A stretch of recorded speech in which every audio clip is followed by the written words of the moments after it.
மாதா தொலைக்காட்சியின் பிரியமான சகோதர சகோதரிகளே, உங்கள் அனைவருக்கும் எங்கள் நெஞ்சார்ந்த வணக்கம். வாழ்வுதரும் இறை வார்த்தை என்ற இந்த நிகழ்ச்சி வழியாக மீண்டும் உங்களை சந்திப்பதில் பெருமகிழ்ச்சி அடைகின்றோம். ஆண்டின் பொதுக்காலம் 17ஆம் ஞாயிற்றுக்கிழமைக்கான இறைவார்த்தை பகுதிகளை பற்றி இன்று சிந்திக்க இருக்கிறோம். இன்றைய முதல் வாசகம் அரசராகமம் 2ஆம் புத்தகத்திலிருந்து 4ஆம் அதிகாரம் 42 முதல் 44 வரையுள்ள இறைவசனங்கள். இந்த பகுதியின் பின்னணியை பற்றி சற்று கூற கேட்போம். அரசர்கள் நூல் 2 தொகுதிகளாக இருக்குது. இதனுடைய மைய செய்தி இஸ்ராயலை ஆட்சி செய்த அரசர்களை பற்றிய பல்வேறு விதமான தகவல்களை தருகிறது. முதல் அரசராகிய சவுல் தொடங்கி கடைசி அரசராகிய செதேக்கியா வரைக்கும் இருக்கிற எல்லா அரசுடைய செயல்பாடுகள், அவருடைய குறை நிறைகள் எல்லாவற்றையும் படம் பிடிக்கிறது. எவ்வளவுதான் அரசர்கள் இருந்தாலும் இந்த எலியா எலிசா இந்த இரு இறைவாக்கர்கள் இந்த அரசர்கள் புத்தகத்தில் இடம்பெறாங்க. ஒரு மணப்பெண்ணுக்கு எவ்வளையோ நகைங்க போட்டாலும் அந்த கழுத்துல போடுற அந்த நெக்லஸ்க்கு ஒரு தனி மதிப்பு இருக்கும். அந்த மாதிரி இந்த எலியா எலிசா இவருடைய இந்த இரு இறைவாக்களுடைய செய்திகள் அழகான செய்திகள். அதுவும் குறிப்பா பழைய ஏற்பாட்டுல எலியா இறைவாக்குடைய பெயரில புத்தகமே கிடையாது. எசேக்கியலுக்கு புத்தகம் இருக்குது, ஆமோஸ்க்கு புத்தகம் இருக்குது, ஜெரமியாவுக்கு புத்தகம் இருக்குது, எலியாவுக்கு புத்தகமே இல்லை. ஆனாலும் எல்லா இறைவாக்களும் தலை சிறந்த இறைவாக்கினர், மிகப்பெரிய இறைவாக்கினர் எலியா என்று சொல்லப்படுகிறார். எலியா மிகச்சிறந்த இறைவாக்கினர். அவருக்கு எந்த விதத்திலும் இவர் சளைத்தவர் இல்லை என்று சொல்லும் விதத்துல ரத்தின சுருக்கமாக சீராக்கின் ஞானம் எலிசாவை பற்றியும் சொல்லப்பட்டிருக்கிறது. 48ஆம் அதிகாரம். எலிசா தம் வாழ்நாளில் எந்த தலைவருக்கும் அஞ்சவில்லை. அவரை அடிபணிய வைக்க எவராலும் முடியவில்லை. அவரால் முடியாதது ஒன்றுமில்லை. இறந்த பிறகும் அவரது உடல் இறைவாக்கு உரைத்தது. அவர் தம் வாழ்நாளில் அரியன செய்தார். இறப்பில் அவருடைய செயல்கள் வியப்புக்குரியனவாய் இருந்தன. இந்த இன்றைய முதல் வாசகம் இன்றைய நற்செய்தி வாசகத்துக்கு அழகான ஒரு நுழைவு வாயில் மாதிரி இருக்குது. இந்த முதல் வாசல் நுழைஞ்சி அந்த நற்செய்தி வாசல் உள்ள போனோம்னாக்க அதனுடைய தன்மைகள் புதுமைகள் எல்லாம் அழகா புரியும். அதுக்குதான் ஒரு முன்னுரையா இருக்குது. இந்த புதுமையினுடைய சுருக்கம் என்னன்னாக்க, ஒரு மனிதர் 20 வார்கோதுமை அப்பத்தையும் முற்றிய தானிய கதிர்களையும் கொண்டு வந்து எலிசா இறைவாக்கிடம் கொண்டு வந்து கொடுக்கிறார். அவர் என்ன சொல்றாரு, மக்களுக்கு இதை கொடுங்கன்றாரு. மக்கள் பார்த்தாக்க 100 பேர் இருக்கிறாங்க. கையில இருக்கிறதோ 20 அப்பம் தான். ஆனா இந்த 20 அப்பத்தை வச்சு 100 பேருக்கு எப்படி கொடுக்கறது அப்படின்றாரு. ஆண்டவர் சொல்றாரு, நீ கொடுத்த பிறகும் மீதி இருக்கும் அப்படின்னு சொல்லி எலிசா இறைவாக்கின சொல்றாரு. அது மாதிரி செய்யறாங்க. அதே மாதிரி நடக்குது. அவர் புதிய தானியத்தில் செய்யப்பட்ட 20 வார்கோதுமையா அந்த புதிய தானியம் சொல்லி சொல்றாங்க. புது தானியம் அப்படின்னாக்க அதுக்கு ஒரு சின்ன சிக்னிபிகன்ஸ் இருக்குது. என்ன சிக்னிபிகன்ஸ்னா, இணைச்சட்ட நூல் 26ஆம் அதிகாரத்துல விளைவின் முதற் பலனை ஆண்டவருக்கு கொடு என்று சொல்லி ஒரு அழகான எப்படி கொடுக்கின்றது இருக்குது. எந்த ஒரு நிலத்தில் விளைவதாக இருந்தாலும் சரி, அல்லது ஆடு மாடுகள் கால்நடைகள் எதா இருந்தாலும் முதற் பலனையும் தலைப்பேரையும் கடவுளுக்கு ஒப்பு கொடுக்கணும். இப்ப புது தானியன்றது புதுசா புது நெல்லு புது நாத்து சாமிக்கு கொடுக்குற மாதிரி புது தானியத்துல செய்யப்பட்டது குருக்களுக்கு தான் கொடுக்கணும். இந்த மனிதர் இறை அடியார் மேல கொண்ட பாசத்தின் காரணமாக பாகால் சலிஷால இருந்து எலிசா இறைவாக்கினை தேடி அவற்றை கொடுக்கிறார். அவர் கொடுத்தது அப்பம் போது ஒரு சில எண்ணங்கள் நமக்கு நினைவுக்கு வர வேண்டும். ஒன்று, அது கடின உழைப்பின் சின்னம். இரண்டாவது, அப்பத்தை மற்றவர்களுக்கு கொடுப்பது இரக்கத்தின் வெளிப்பாடு. அடுத்தது, அப்பம் பகிர்ந்து கொள்ளப்பட வேண்டும். இன்றைக்கு உலகத்துல எல்லா மனிதர்களுடைய தேவைக்கு போதுமான உணவு இருக்கிறது, அவர்களுடைய பேராசைக்கு போதுமானது இல்லை என்று சொல்லுகிறார்கள். ஏதோ எங்கேயோ இருந்து ஒருத்தர் கொடுத்தாங்க அப்படின்னு சொல்லல. பாகால் சாலிசாவை சேர்ந்தவர் வரலாற்று ரீதியாக இடத்தை சுட்டி காட்டி நிகழ்வை பகிர்ந்து கொள்ள இங்கு ஒரு அருமையான ஒரு வாய்ப்பாக இருக்கின்றது. நாம் நம்முடைய பங்கிற்கு செயலாற்ற தயாராக இருக்கின்ற பொழுது இறைவன் அற்புதத்தை செய்ய தயாராக இருக்கிறார் என்பதற்கு இந்த பகுதி ஒரு மிகப்பெரிய சாட்சி. இறைவாக்கு சொல்றாரு, ஆண்டவர் கூறுகிறார் மக்களுக்கு இதை உண்ண கொடு அப்படின்றாரு. உண்ட பின்னும் மீதி இருக்கும் என்று ஆண்டவர் கூறுகிறார் அப்படின்னு சொல்லி இறைவாக்கு 2 முறை சொல்றாரு. அந்த புதுமையினுடைய இறுதியில ஆண்டவர் சொன்ன வாக்கின்படி மீதி இருந்தது. அப்போ அதனுடைய மைய கருத்து இந்த புதுமை, இந்த பராமரிக்கும் இறைவனா நிகழ்ந்தது. எலியா என்ற சொல்லுக்கு இறைவன், யாவேவே இறைவன் என்ற பொருளாகும். அந்த ஒரு இறைவன் இருக்கிறார் என்கின்ற அந்த பரிவுள்ள ஒரு இறைவனை அழகா படம் பிடிக்குது இந்த புதுமை. இந்த 20 வார்கோதுமைய ஒரு 5 பேர் அல்ல 8 பேர் நிறைவா சாப்பிடலாம், மீதி போன 10 பேர் ஷேர் பண்ணி சாப்பிடலாம். ஆனா இந்த 20 வார்கோதுமையை 100 பேர் சாப்பிடுறது அப்படிங்கிறது சாத்தியக்கூறே இல்லை. அதனாலதான் வந்து தயக்கப்படுறாங்க. இது வந்து எப்படி எல்லாருக்கும் பத்தோம்? அப்பதான் இறைவாக்கு நீ போய் பகிர்ந்து கொடு, நடக்க வேண்டியதை கடவுள் பார்த்துக் கொள்வார். இந்த புதுமையில வந்து ஒரு 3 சொற்றொடர்கள் இருக்குது. அந்த 3 சொற்றொடர்களையும் யோவான் 5 அப்பங்களை பழகும் புதுமையில வந்து பயன்படுத்துவதாக விவிலிய அறிஞர்கள் கொடுக்குறாங்க. உண்ண கொடுங்கள் அந்த ஒரு வார்த்தை, பரிமாறுங்கள் அப்படின்னு வார்த்தை, மீதி இருக்கிறது. இந்த 3மே வந்து யோவான் பயன்படுத்துகிற வார்த்தைகளா இருக்கும். இப்ப இந்த புதுமைக்கும் 5 அப்ப புதுமைக்கும் நற்செய்திகளிலும் யோவான் இருக்கிறதுக்கும் நிறைய தொடர்பு இருக்கிறதை நம்ம பார்க்கிறோம். இன்றைய நற்செய்தி வாசகம் யோவான் நற்செய்தி 6ஆம் அதிகாரத்திலிருந்து எடுக்கப்பட்டுள்ளது. இன்று முதல் ஒரு 5 வாரங்களுக்கு யோவான் நற்செய்தியிலிருந்து நாம் வாசிக்க கேட்போம். உங்களுக்கு தெரியும், ஆண்டின் 2வது ஆண்டு பகுதியில் மார்க்கு நற்செய்தி தான் ஒவ்வொரு ஞாயிற்றுக்கிழமையும் வாசிக்கப்படும். மார்க்கு நற்செய்தி குறுகிய பகுதி. எனவே இடைப்பட்ட இந்த நாட்களில் யோவான் நற்செய்தியிலிருந்து ஒரு அதிகாரம் முழுவதும் நமக்கு வாசிக்கப்பட இருக்கின்றது. இன்றைய பகுதியில் ஆண்டவர் இயேசு எப்படி 5 அப்பங்களையும் 2 மீன்களையும் பலுகச் செய்து 5000 பேருக்கு வழங்கினார் என்பது சித்தரிக்கப்பட்டுள்ளது. அந்த பகுதியின் பின்னணியை பற்றி சற்று பார்ப்போம். யோவான் எழுதிய நற்செய்தியில மற்ற நற்செய்தி 3 நற்செய்தியாளர்கள் சொல்லுகின்ற இயேசுவின் ராவுணவு போதனை, ராவுணவு சடங்கு இங்கே இல்லை. மாறாக புதிய அன்பு கட்டளை கொடுக்கிறது, பாதம் கழுவும் சடங்கு மட்டும்தான் இருக்குது.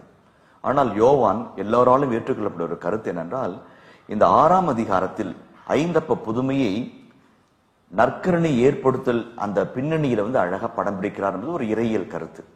அதை தாண்டி அழகழகான பல்வேறு விதமான நல்ல செய்திகளை இந்த புதுமை கொண்டிருக்கிறது என்பதுதான் உண்மை. மக்கள் திரளாக இருப்பதை இயேசு பார்க்கிறார்.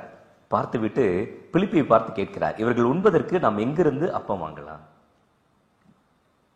தாம் செய்ய போவதை அறிந்திருந்தும் அவரை சோதிப்பதற்காகவே இயேசு கேள்வியை கேட்கிறார். அதனாலதான் பிலிப்பு சொல்றாரு, 200 தினாரியத்திற்கு அப்பம் வாங்கினாலும் ஆளுக்கு ஒரு சிறு துண்டும் கூட கிடைக்காது என்று. ஒரு தெனாரியம் என்பது ஒரு நாளுடைய கூலி. நம்ம இன்னைக்கு கால்குலேட் பண்ணும்போது வந்து 250 ரூபா 300 ரூபா, ஒரு 6 மாதத்தினுடைய கூலிக்கு நம்ம வந்து அப்பம் வாங்கினால் கூட ஆளுக்கு ஒரு சிறு துண்டு கூட பத்தாது அப்படின்னு அவ்வளவு பேர் இருக்கிறாங்க. அதுல நம்ம பின்னாடி பார்ப்போம், அமர்ந்திருந்த ஆண்களின் எண்ணிக்கை ஏறக்குறைய 5000. சீமோன் பேதுருவின் சகோதரமான அந்திரேயா சொல்றாரு, இங்க ஒரு சிறுவன் இருக்கிறான், அவன்கிட்ட 5 வார்கோதுமை அப்பமும் 2 மீன்களும் இருக்குது அப்படின்னு சொல்லி சொல்றாரு. அப்ப ஒரு சில விவிலிய அறிஞர்கள் சொல்றாங்க, கண்ணோட்டம் 2 வகையான கண்ணோட்டங்கள். பிலிப்பு பாக்குறாரு, இல்லாததை பாக்குறாரு. 200 தெனாரியம், 5000 பேரு, ஆளுக்கு ஒரு துண்டு. அது வந்து பிலிப்பினுடைய மனநிலை. அந்திரேயான்றது இருக்கிறத பாக்குறாரு. 5 அப்பம் 2 மீன், சின்ன குட்டி பையன், இதை வச்சு எதாவது செய்ய முடியுமா? 2 மனநிலைகள், 2 அழகா வந்து ஹியூமன் எலமெண்ட்னு பார்க்கல வந்து 2 அழகா படம் பிடிக்கலாம். இந்த அந்திரேயாவை பத்தி பார்க்கும்போது he always comes as an introducer and encourager. ஆமா, தன்னுடைய சகோதரனை பேதுருவை ஆண்டவரிடம் கொண்டு வந்தார். அப்புறம் பின்னாடி கிரேக்கர்களை அறிமுகம் செய்து வைக்கிறார். இங்க பார்த்தா அந்த சிறு பையனை அறிமுகம் செய்து வைக்கிறார். நம்முடைய வாழ்க்கையிலும் சரி, சில பேர் வந்து பேக்ரவுண்ட்ல இருந்துகிட்டு, பிஹைண்ட் த சீன்ஸ் இருந்து கொண்டு எவ்வளவோ நல்லது செய்ய, அற்புதங்கள் நிகழ, மிக அசாத்தியமான காரியங்கள் நிகழ காரணமாயிருப்பதையும் நாம் பார்க்கிறோம். இந்த அத்தன்டிசிட்டி ஆஃப் த மிரக்கிள்.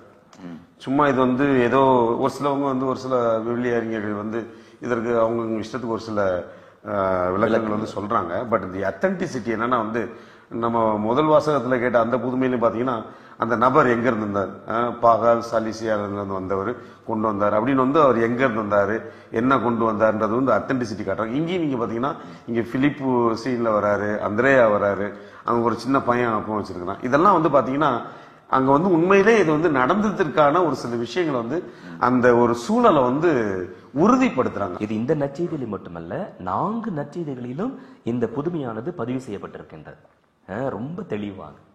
அந்த பையன் அந்த 5 அப்பங்களும் 2 மீனும் வச்சோம், ஒரு நல்ல பிக்னிக் தனக்கு இருந்திருக்கும் என்று நினைத்திருக்கலாம். அவன் அடையாளம் கண்டுகொள்ளப்பட்ட போது அவன் ஓடிவிடவில்லை, அதெல்லாம் கொடுக்க மாட்டேன் அப்படின்லாம் சொல்ல. என்ன, ஆண்டவர் அதை பகிர்ந்து கொள்ள அவன் உண்மையாகவே சம்மதிக்கிறான். நான் அடிக்கடி சொல்வதுண்டு, உன்னிடம் இருப்பது எதுவோ ஆண்டவர் கைப்பட்டால் அது புதுமையாகும், பல்லுகும். உன்னிடம் இருப்பது கற்சாடியாக இருக்கலாம், பச்சை தண்ணீராக இருக்கலாம், ஆண்டவர் கைப்பட்டால் அது ரசமாக, திராட்சை ரசமாக மாறும். கோயம்புத்தூர்ல கணபதின்ற இடத்துல இருக்கக்கூடிய ஒரு பங்கு தளத்துல போய் பூச வச்சோம். ஒரு 2 மாதங்கள் கழித்து எனக்கு ஒரு கடிதம் ஒருத்தர் எழுதியிருந்தார், ஒரு சகோதரர். அவர் பேர் எனக்கு ஞாபகம் இல்லை, அவர் இன்ஜினியர்னு சொல்லியிருந்தார். அவர் என்ன எழுதியிருந்தாருன்னா, ஃபாதர், நான் வந்து ஏற்கனவே பல ஆண்டுகளாக என்னுடைய சொந்த ஊர் வந்து நாகர்கோவில் ஏரியா, கோயம்புத்தூர்ல இருந்து நான் வேலை செய்யறேன், இன்ஜினியர். ஆனால் மாதம் சம்பளம் வாங்குறேன். ஆனால் சம்பளம் வாங்கிட்டு அந்த மாசம் கடைசி ஒரு வாரம் 2 வாரத்தில் வந்து நான் வாங்குற காசு எனக்கு பத்தாது. எப்படியாவது அங்கங்க கை மாற்று வாங்கி தான் வந்து என்னுடைய குடும்ப செலவுல வந்து பார்க்கக்கூடிய ஒரு சூழல் இத்தனை ஆண்டுகளாக நடந்துட்டு இருக்குது. நீங்க வந்து மாதா டிவியை பத்தி சொன்னீங்க, சொன்னதுல எனக்கு ஒரு ஸ்ட்ரைக் ஆச்சு. நம்ம ஏன் வந்து இந்த மாதா டிவிக்கு ஏதாவது செய்யக்கூடாதுன்னு சொல்லி மாதம் 500 ரூபாய் கடந்த 2 மாதங்களா உங்களுடைய பிரசங்கத்துக்கு அப்புறம் நான் வந்து மாதா டிவிக்கு அனுப்பிக்கிட்டு இருக்கேன். ஆனா நான் அனுப்பின மாதத்திலிருந்து இன்று வரை நான் கடன் வாங்குவதே இல்லை. என்கிட்ட இருக்கிற அதே சம்பளம் தான் என்றைக்கு நான் கொடுக்க ஆரம்பிச்சேனோ அன்றிலிருந்து என்கிட்ட வந்து குறையவே இல்லை, நிறைவா இருக்குது. என்கிட்ட இருக்கிற அதே பணம் தான். இதுவரையிலும் பார்த்த இறைவார்த்தைகளை வைத்து பார்க்கின்ற பொழுது 3 காரியங்களை பதிவு செய்ய ஆசைப்படுகிறேன். ஒன்று, ஆண்டவர் நம்முடைய தேவைகளின் மட்டில் அக்கறை கொண்டிருக்கிறவர் இருக்கிறார். கூட்டம் சேர்ந்து இருக்குது, பசியா இருக்கிறாங்க, உடனே வந்து அங்க அக்கறை பிறக்கின்றது, ஏதாவது செய்யணும் அப்படிங்கிற எண்ணம் வருகின்றது. அதே போலவே நமது தேவைகளை பூர்த்தி செய்கின்ற ஆற்றல் ஆண்டவருக்கு உண்டு. ஆண்டவர் ஆற்றல் மிக்க தெய்வமாக இருக்கின்றார். 3வதாக, அவர் நமது வாழ்வில் வருகின்ற பொழுது வளமைக்கு மேல் வளமை வருகின்றது. அதுதான் இந்த பகுதியில் நம்ம தொடர்ந்து வாசிக்க போகிறோம். அங்க இருந்தது வந்து 5 அப்பம் 2 மீன் தான். ஆனா இந்த 5 அப்பமும் 2 மீனும் 5000க்கும் மேற்பட்ட மனிதர்களுக்கு உணவாக மாறி மீதியும் இருக்கின்ற சூழலை இந்த இறைவார்த்தை பகுதி படம் பிடித்து காட்டுகின்றது. கடவுளும் மனிதனும் இணைந்து நடக்கும் பொழுது அதிசயங்கள். அதாவது ஒரு ஆங்கில எழுத்தாளர் அழகா சொல்றாரு, you bring someone to God and you will see the possibility of divine grace, the possibilities of divine grace என்றார். அதாவது நம்ம நல்ல மனதோட ஆண்டரோட அநேகரை கூட்டிட்டு வரும் பொழுது கடவுள் செய்கின்ற அதிசயங்களை, அற்புதங்களும் நிறைவா நம்மளால பார்க்க முடியும். அது ஒரு நல்ல செய்தி. அதோட இன்னொரு முக்கியமான செய்தி, பலரும் சொல்ற கருத்து தான். நான் வந்து ஏற்கனவே அந்த கருத்து நான் சொன்னேன். இந்த 5 அப்ப புதுமை வந்து இயேசுவின் ராவுணவிற்கு பல்வேறு விதமான முன்னடையாளமா இருக்குது. அதுவும் குறிப்பா 3 சின்ன கருத்துக்களில் அந்த ராவுணவனுடைய செயல்பாடுகளை நம்ம பார்க்கிறோம். ஒன்று வந்து அப்பங்களை எடுத்து நன்றி கூறினார். மற்ற எந்த புதுமையிலும் அந்த மாதிரி இருக்காது. மற்ற தொழுநோய் குணமாக்குறதோ புயல் அடக்கிறதோ இருக்காது. இதுல மட்டும்தான். அதுவும் இந்த நன்றி கூறினார்ன்றது கிரேக்க வார்த்தை யூக்ரிஸ்தேயன் அப்படின்னது. அது டிப்பிக்கலா யூக்ரிஸ்ட் கான்டெக்ட் அப்படின்னு சொல்லி நிறைய பேர் சொல்றாங்க. 2வது கருத்து வந்து பரிமாறுவது கொடுத்தார், அரௌண்ட். அது 2வது கருத்து. 3வது கருத்து வந்து மீதியானதை சேகரியுங்கள் அப்படின்னு சொல்லி சொல்றார். இந்த 3மே வந்து தொடக்க கால திருச்சபையில திருநற்கரணை அதை பற்றி ஒரு சடங்குகளுக்கான அழகான ஒரு முன்னோட்டமாக அமைகிறது. நம்மிடம் குறைவாக இருப்பது என்று குறை சொல்லிக் கொண்டே இருக்கிற மனநிலை இருக்கிறது. கொஞ்சமாக இருந்தாலும் ஆண்டவருக்கு நன்றி கூறும்போது நன்மை பிறக்கும். அது வந்து முதல்ல நம்ம தெரிஞ்சுக்கிறோம். நம்ம இப்போது வாசிக்கின்ற பகுதி யோவான் நற்செய்தியிலிருந்து. இந்த சினாப்டிக் காஸ்பல்ஸ் அவை 3 சொல்லும்போது எப்படி சீடர்கள் ஒரு பக்கம் மக்களை எப்படியாவது அனுப்பிவிடலாம் என்று நினைப்பது, ஆனால் ஆண்டவர் இவர்களை இப்படி அனுப்பிவிட்டால் வழியிலே சோர்ந்து போய் விழுவார்கள். நம்ம ஏற்கனவே பரிவை பற்றி நம்ம பேசியிருக்கோம்.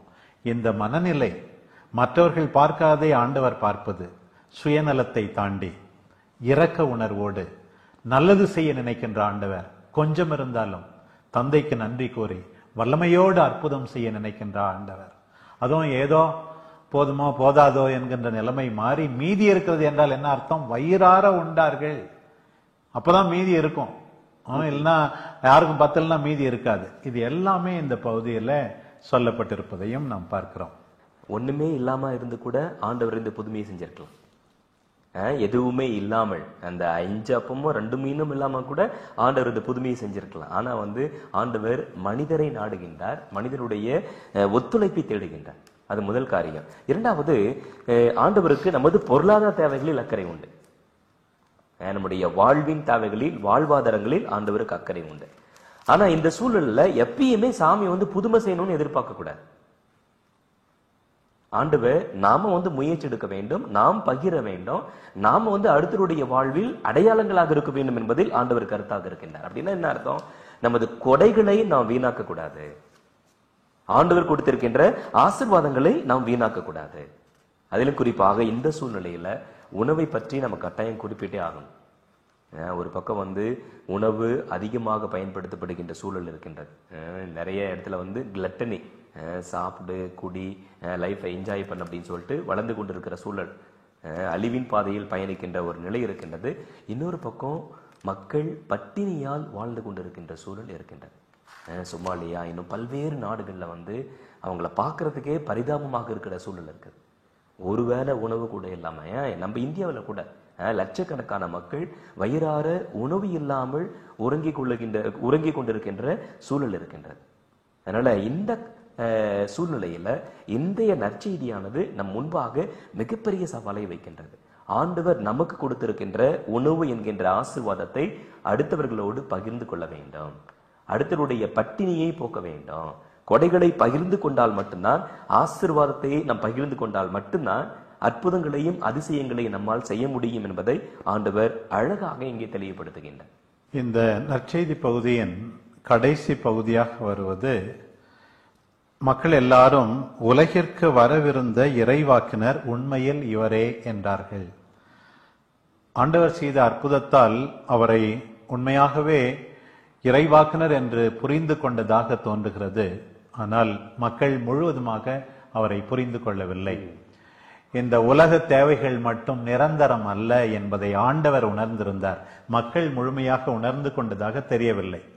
ஏன்னு கேட்டா, ஆண்டவர் பாருங்க, அரசராக்கணும், ஒவ்வொரு நாளும் இப்படி அப்பத்தை பலுகச் செய்து அவர்களுடைய பசியை போக்க வேண்டும் என்பதில் அக்கறையாய் இருந்தார்களே தவிர, மக்கள் அதை தாண்டி ஆன்மாவுக்கு தேவையான உணவை அளிக்கின்றவர் ஆண்டவர் என்பதை அவர்கள் புரிந்து கொள்ளவில்லை. தானும் வீண் பெருமையை தேடாமல் ஆண்டவர் ஜெபிப்பதற்காக மலைக்கு செல்லுகின்றார். பிரியமானவர்களே, இன்றைய இரண்டாவது வாசகம் இந்நாட்களில் நாம் அடிக்கடி கேட்டது போல எபேசியருக்கு எழுதப்பட்ட திருமுகத்திலிருந்து 4ஆம் அதிகாரம் 1 முதல் 6 வரையுள்ள இறைவசனங்கள். மிக அற்புதமான பகுதி. இந்த பகுதியை வாசித்து தியானித்து நாம் வாழ்ந்தால் உண்மையாகவே நம்முடைய வாழ்வு சிறக்கும். அந்த பகுதியின் பின்னணியை நாம் சற்று கேட்போம். முதல் 3 அதிகாரங்களில் கடவுளும் கிறிஸ்துவில் கடவுளும் நமக்கு ஆற்றிய நிகழ்வுகளை இறையியல் பின்னணியில் அழகாய் விவரிக்கிறார்கள்.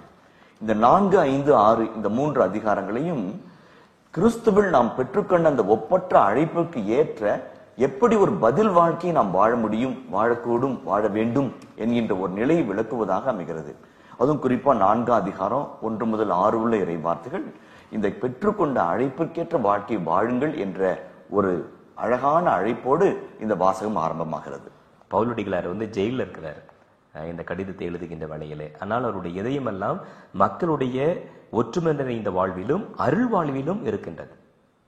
அதனால எந்த விதத்திலும் மக்கள் வந்து பிரிந்து போய்விடக்கூடாது, அவர்களுக்குள்ளாக வந்து உறவு கெட்டு போய்விடக்கூடாது, ஒற்றுமை பாழாகி போய்விடக்கூடாது என்பதில் கருத்தாக இருக்கின்றவர் ஜெயிலில் உட்கார்ந்துட்டு இவருடைய ஒற்றுமை பற்றியும் கிறிஸ்துவுக்குள்ளாக ஆவிக்குள்ளாக இருக்கின்ற வாழ்க்கையை பற்றியும் அழகாக தெளிவுபடுத்துகின்றார். கைதியாக இருக்கும் நான் உங்களை கெஞ்சி கேட்கிறேன் சொல்றார். கண்ணீர் விட்டு கேட்பது போல இருக்கிறது கைதியாக இருக்கும் நான். நம்ம குடும்பங்கள்ல பாக்குறோம், வயசான அப்பா அம்மாங்களை பார்க்கும்போது என்ன வேணும் உங்களுக்கு என்பது, என் பிள்ளைங்கெல்லாம் ஒன்னா இருந்தா போதும் சாமி என்று சொல்லுகிறார்கள். இப்போ கைதியாக இருக்கிற பவுல் ஒரு விதத்திலே வாழ்க்கை முடிந்து விட்டது என்று கூட சொல்லலாம். இனிமேல் பார்ப்போமோ பார்க்க மாட்டோமோ, மக்களிடம் கடைசியாக அவர் கேட்பது பாருங்கள். அதுக்கு தான் நான் சொன்னேன் இந்த பகுதி, இதை மட்டும் செய்யுங்கப்பா. தந்தை அவர்கள் சொன்னது போல எப்படி அவர்கள் ஒற்றுமையாக இருக்க வேண்டும், அழைப்புக்கேற்ற வாழ்க்கை நடத்த வேண்டும், அப்படி எப்படி ஒற்றுமையா இருக்கிறதுக்கெல்லாம் என்ன வழி, அதெல்லாம் வந்து ஒவ்வொரு வசனத்திலையும் ஒவ்வொரு வார்த்தையிலுமே இங்க அடங்கியிருக்கு. 5ஆம் அதிகாரம் 1ஆம் வசனத்துல கிறிஸ்து இயேசுவை சுட்டிக்காட்டி அவரை போல் வாழுங்கள், அவராக வாழுங்கள், பி லைக் கிரைஸ்ட் அப்படின்னு சொல்லி ஒரு வேண்டுகோளை வைக்குது. நம்முடைய அழைப்பு என்ன, கிறிஸ்துவுக்குள் ஒப்புரவாக்கப்பட்ட அழைப்பு. அந்த அழைப்பு வந்து கிறிஸ்துவாக வாழ வேண்டிய அழைப்பு. அதான் முதல் காரியம். இதே 5ஆம் அதிகாரத்துல 8ஆம் வசனத்துல 5ஆம் அதிகாரத்தினுடைய 15ஆம் வசனத்துல கூட பெற்றுக்கொண்ட அழைப்பிற்கேற்ற வாழுங்கள் என்ற செய்தியை மீண்டும் மீண்டும் வலியுறுத்தி சொல்கின்ற ஒரு வாக்குறுதியாக அழைப்பாக இருக்கிறது. அதுக்கு 6 வழிமுறைகளை சொல்றார். என்னென்ன செய்யணும்? முழுமையான மனத்தாழ்மை இருக்கணும், கனிவோடு இருக்கணும், பொறுமையோடு இருக்கணும், ஒருவரை அன்போடு தாங்கிக் கொள்ள வேண்டும், அமைதியுடன் இணைந்து வாழ வேண்டும், தூய ஆவியாருடன் ஒருமைப்பாட்டை காத்து கொள்ள முழு முயற்சி செய்ய வேண்டும். எல்லாம் இதுலயே அடங்கிருச்சு. இந்த ஒரே இறை வசனத்துல வந்து கிறிஸ்துவை பிரதிபலிக்கவும் பெற்றுக்கொண்ட அழைப்பில் நிலைத்திருக்கவும் அருமையான வழிமுறைகளை பவுலடிகளார் சுட்டி காட்டுகின்றார். அதற்கு காரணம் என்ன? கடைசியில சொல்லுவாரு, நீங்கள் கொண்டிருப்பது எல்லாமே ஒண்ணுதான். ஒரே எதிர்நோக்கு, ஒரே உடல், ஒரே ஆவி, ஒரே திருமுழுக்கு, ஒரே நம்பிக்கை, ஒரே கடவுள், ஒரே தந்தை. முதல் 3 கருத்துக்கள் இன்னும் கூட ரொம்ப அழகான ஒன்று. முழு மன தாழ்ச்சி, தாழ்மை, ஹியூமிலிட்டி. எங்க சொல்றாரு? கிரேக்க கலாச்சாரம் புகழ், அதிகாரம், ஆட்சி, வல்லமை, தலைமை பீடம் அப்படின்னு ஆர்ப்பரிக்கிற ஒரு கலாச்சாரம். அங்க சொல்றாரு முழு மன தாழ்ச்சின்றார். அதே மாதிரி வந்து நானு எனது என்ற ஒரு சுயநல வட்டத்துக்குள்ள வாழ்ற அந்த உலகத்துக்கு சொல்றாரு கனிவோட இருங்கனார். கண்ணுக்கு கண் பல்லுக்கு பல் என்று பழிவாங்கும் ஒரு வன்முறையான ஒரு உலகத்துக்குள்ளாக சொல்றாரு பொறுமையோடு இருங்கன்னு சொல்றாரு. A counter culture is creating. ஒரு மாற்று கலாச்சாரத்தை, ஒரு புதிய கலாச்சாரத்தை பவுல் வலியுறுத்தி சொல்றாரு. இதே இந்த 3 கருத்துக்கள் முழுமான தாழ்மை, கனிவு, பொறுமை, இதை கொலோசியர்கள் திருமுகம் 3ஆம் அதிகாரம் 12ஆம் வசனத்திலையும் சொல்றாரு. அன்பு, இரக்கம், கனிவு, தாழ்ச்சி, பொறுமை உள்ளிட்டு பெரிய பட்டியலா சொல்றாரு. அது கலாத்தியர்கள் திருமுகம் 5ஆம் அதிகாரம் 22 முதல் ஆவிக்குரிய கனிகளும் அது சொல்லும் பொழுது இன்னும் பெரிய பட்டியலாகும். இது வந்து பவுலடிகளுடைய அருமையான ஒரு வாக்குறுதி. அழைத்தினுடைய வாழ்வு, ஒழுக்கத்தின் வாழ்வு. கடவுள் வந்து எல்லாருக்கும் ரொம்ப பெரியவர். ஆனா அப்படிப்பட்ட பெரியவரா இருக்கிற கடவுள் வந்து எல்லார் வழியாவும் செயல்படுறாரு, எல்லார் மூலமாவும் செயல்படுறாரு, எல்லாருக்குள்ளும் செயல்படுறாரு. ஏன்னா இந்த நீங்க சொன்ன மாதிரி இப்போ இந்த கிரேக்க இதுல வந்து பெரியவன், சின்னவன், அதிகாரத்துல இருக்கிறவன், அதிகாரத்துல இருக்கிறதான் கடவுள் இருப்பார். ஏன்னா அதிகாரத்துல இருக்கிறவங்க வந்து கடவுளா பார்த்தாங்க. அவங்க வந்து சரிங்களா, கீழே இருக்கிற அவங்களுக்கு கீழே இருக்கிறவங்க அடிமைகளா பார்த்தாங்க. அவன் கடவுளுக்கு நிகரானா இருந்தாலும் சரி, அவன் அடிமையா இருந்தாலும் சரி, எல்லாருக்குள்ளும் எல்லார் மூலமாகவும் வந்து கடவுள் செயல்படுறாரு. ஏன்னா கடவுள் அந்த மாதிரி வந்து கடவுள் யார்ட்டையும் பாகுபாடு பார்க்கறது அப்படின்னு வந்து எல்லாரும் ஈக்குவலா வந்து கொண்டாரு. எல்லாரிலையும் கடவுள் இருக்கிறார், எல்லாரிலும் செயலாற்றுகிறார். கடைசி தீர்ப்பின் போது கூட சின்னஞ்சிறிய என் சகோதர சகோதரிகளுக்கு இவற்றை செய்த போதெல்லாம் எனக்கு செய்தீர்கள், செய்யாத போதெல்லாம் எனக்கே செய்யவில்லை. இப்போ தேவையில் இருக்கின்ற சகோதர சகோதரிகள் மட்டுமல்ல, நம்முடைய உடன்பிறப்புகள், உறவுகள், நண்பர்கள், இவர்கள் எல்லாரிலும் கடவுள் இருக்கிறார். அதுதான் நமக்கு வந்து ஒரு நம்பிக்கை கொடுக்கின்ற, ஒற்றுமையா இருக்க தோண்டுகின்ற ஒரு காரியம். சிறையிலிருந்து கெஞ்சி கேட்கின்ற இந்த பவுலினுடைய மனநிலையை நாம் பெற்றுக்கொண்டால், அவருடைய அழைப்புக்கு செவி கொடுத்தால் நலமாயிருக்கும் என்று நினைக்கிறேன். நேரிய அன்புக்குரிய மதிப்பீடுகள் கொண்ட ஒரு வாழ்க்கை.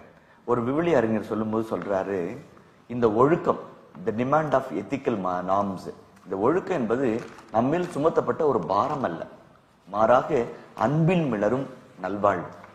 அன்பினால செய்யும் பொழுது நம்முடைய இந்த கிறிஸ்துவ கடை நம்மிடம் எதிர்பார்க்கப்படுகின்ற எல்லா எதிர்பார்ப்புகளும் ஒரு நல்ல ஒரு வாழ்க்கைக்கு நம்மளை இட்டு செல்லும் என்பது மறுக்க முடியாத ஒரு உண்மை. பிரியமான மாதா தொலைக்காட்சியின் அன்பார்ந்த சகோதர சகோதரிகளே, ஆண்டின் பொதுக்காலம் 17ஆம் ஞாயிற்றுக்கிழமைக்கான இறைவாக்குகளை பற்றி நாங்கள் பகிர்ந்து கொள்ள கேட்டீர்கள். நம் ஆண்டவர் எல்லாம் வல்லவர், நல்லவர்.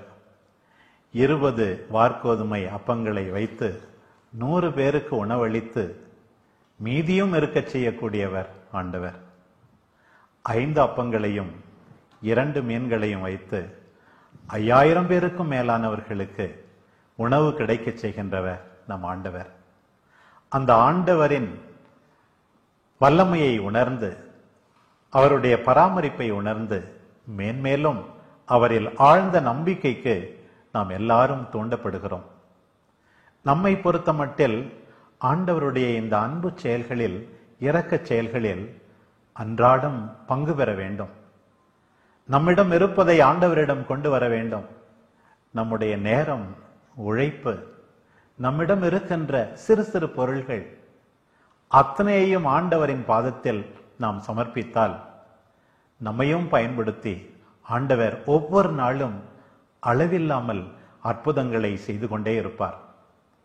நல்லது செய்வதற்காகவே நாம் படைக்கப்பட்டிருக்கிறோம். நம்பிக்கையில் மேன்மேலும் வளர்வதற்காகவே நாம் படைக்கப்பட்டிருக்கிறோம். நம் ஆண்டவர் நாம் எல்லாரும் அவரில் மேன்மேலும் நம்பிக்கை வைத்து ஒவ்வொரு நாளும் ஒற்றுமையோடு நம்பிக்கையில் வாழ வேண்டும் என்று ஆசிக்கின்றார். மனத்தாழ்மையோடு, கனிவோடு, பொறுமையோடு நம் அழைப்புக்கேற்ற வாழ்க்கை நடத்த மேன்மேலும் முயற்சி செய்வோம். வாழ்வு தரும் இறைவார்த்தை இறைவனின் வல்லமையை உணரச் செய்கின்ற இறைவார்த்தை. வாழ்வு தரும் இறைவார்த்தை நம்முடைய திறமைகளை ஆண்டவர் பாதத்தில் சமர்ப்பிக்க நம்மை தூண்டுகிற இறைவார்த்தை. வாழ்வு தரும் இறைவார்த்தை நாம் அதிகமாக பகிர்ந்து கொள்ள நம்மை வழிநடத்துகின்ற இறைவார்த்தை. வாழ்வு தரும் இறைவார்த்தை என்ற இந்த நிகழ்ச்சி வழியாக மீண்டும் உங்களை சந்திக்கும் வரை உங்கள் அனைவருக்கும் நன்றி கூறி விடைபெறுகிறோம். இயேசுவுக்கே புகழ். மரியே வாழ்க.